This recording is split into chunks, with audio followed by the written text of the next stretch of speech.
Okay, this is the homework for 3.C.2.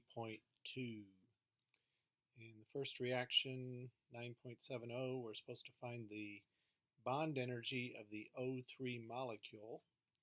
If you draw the Lewis structure for O3, you find out that it's a double bond and a single bond, so it has resonance. So we're trying to find the bond energy of a 1.5 bond in O3. So if we use the principle that bonds broken minus bonds formed equals the overall bond energy, or the overall energy of the reaction, then we would take the bond broken, which is O2. O does not have a bond, so that's 498.7, minus the bonds formed, so I'm going to call that 2x, and then that equals the energy of the reaction, which is negative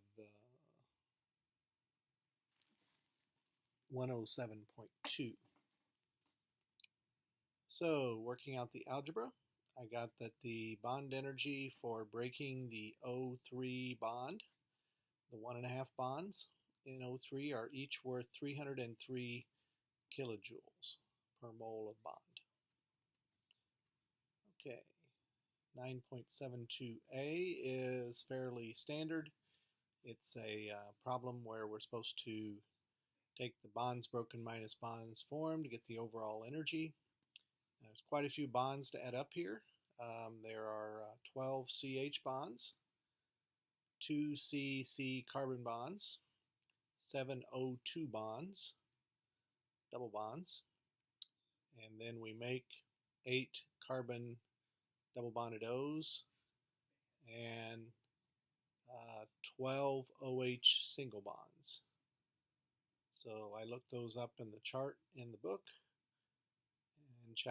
toward the end of chapter 9, and I got these numbers, and I did all my math and ended up with negative 2,759 kilojoules, and that would be for every mole of reaction, meaning 2 moles of C2H6, 7 moles of O2, making 4 moles of CO2 and 6 moles of water.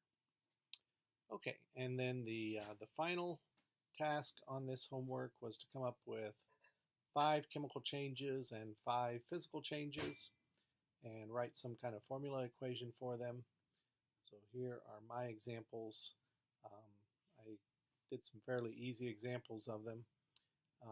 You might have come up with 5 and 5 of your own that are maybe a little different, but here's what I came up with.